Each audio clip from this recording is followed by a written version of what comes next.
Hey YouTube, what's going on? Mark here. Good evening to all. This is a video that I wasn't expecting to bring to you guys tonight.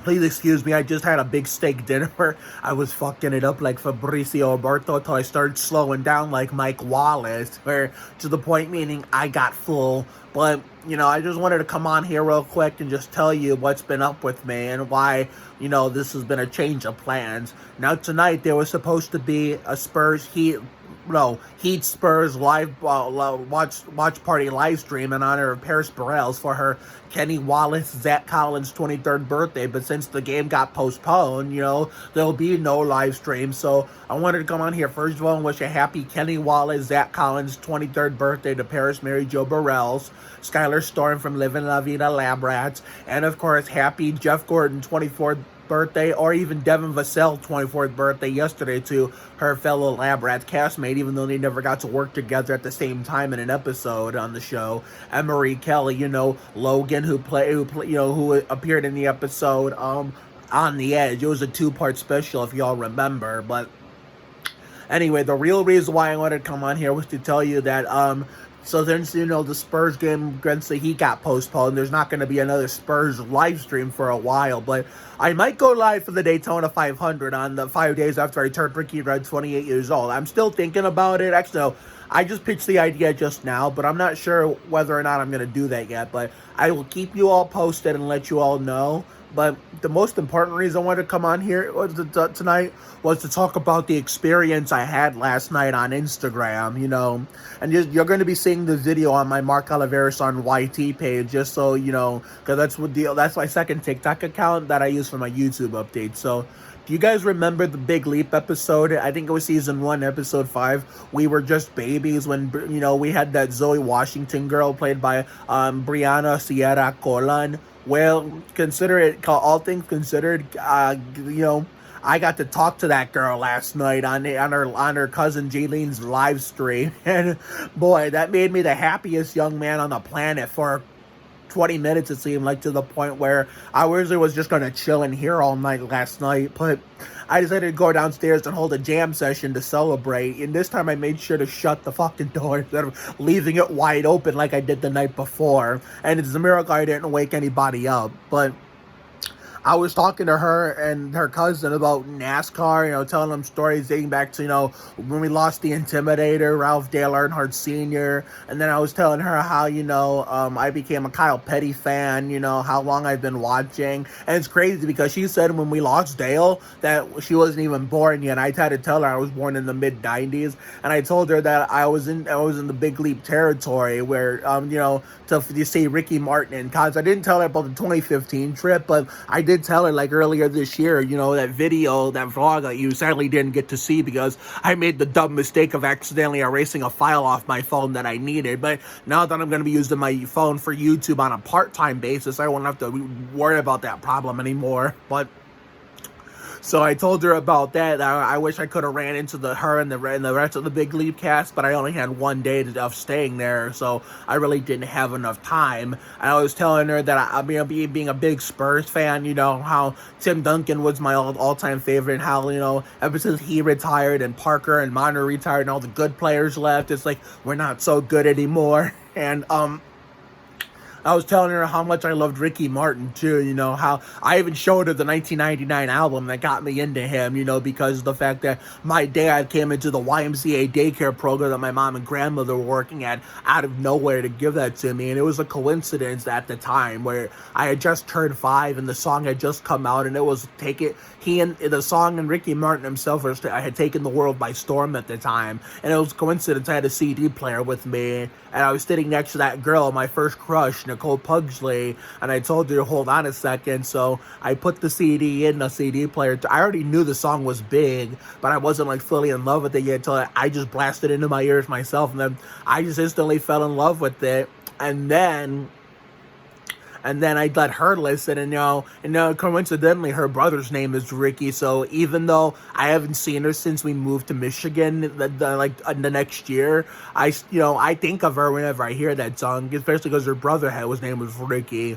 I'm probably never going to see her again, but if I do, it'll take a pure miracle out of hell. But But I have Margaret now, so that's the only thing I should be worrying about. Nicole Pugsley, my first crush, is the least of my concern. When it comes to my friends that I have come and gone that are girls. But yeah. So I was telling her about how I can sing "Livin' La Vida Loca" in English and Spanish, and along with every word to almost every song of it in Spanish, along with many in Portuguese, and one that's a little bit of French. I even told them how I know Ricky's songwriters from the songs that made him who he is today, Robbie Draco, Rosa, and Desmond Child. And I told her, Brianna and her cousin Jaylee, and how, considering instead of going with, Earnhardt Jr. as my new favorite, Earnhardt Sr.'s son, or his replacement, Kevin Harvick, like many others did, I told her I decided not to go down that route, considering, I made the connection with the Earnhardts and Petties, Richard and Dale being 7-time champions, along with the fact that, Kyle lost Adam in 2000 and Junior lost Senior in 2001, which is part of why I became a Kyle Petty fan in 2003 when I was 9.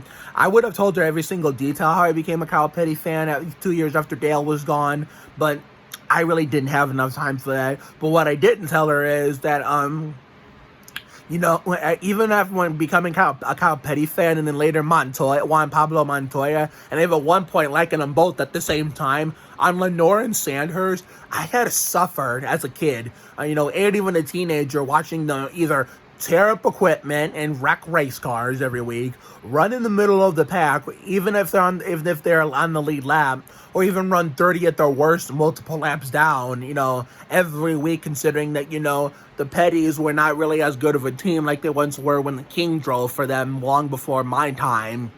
Considering that, they were still keeping afloat after the King retired until Adam died. And then, Chip Ganassi, had, junk cars.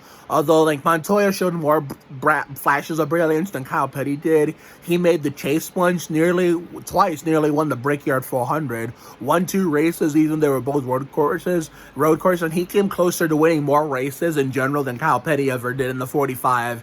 Considering that the only flash of brilliance Kyle Petty showed was finishing third at the 2007 Coke 600, and sometimes I can see 13-year-old me teleporting to present day, and discussing a 27, soon to be 28-year-old me, how I wish the 2007 Coke 600 had at least one more lap, instead of have 401 laps instead of 400, because keep in mind, the top 2 finishers, Casey Mears, the winner, and J.J. Yaley, the runner-up, both ran out of gas on the cooldown lap. The third-place finisher, KP45, did not. So if the Coke 607 had one more lap instead, 401 laps instead of 400, Kyle Petty would have been the race winner. And besides that flash of brilliance, I got to meet him twice as a kid. I told her, Brianna, how I met Kyle twice, and I didn't tell her about the blackout of 03, which is when I met him. I didn't say that part, but I told her how I met Kyle Petty when I was 9 and 12, and I told her how I also met his dad, the King Richard Petty, when I was 12 too. That was my first time seeing Richard in 06, and my second time seeing Kyle that same year. The only other flash of ability Kyle Petty showed for me on Lenore was actually getting voted into the 2006 All-Star race back when it was under the name the Nextel All-Star Challenge. So, yeah, that's other than that, he usually tore up equipment and wrecked race cars every week. But if he wasn't doing that, he would quietly run in the middle of the pack on the lead lap, or let alone run 30 at the worst, multiple laps down.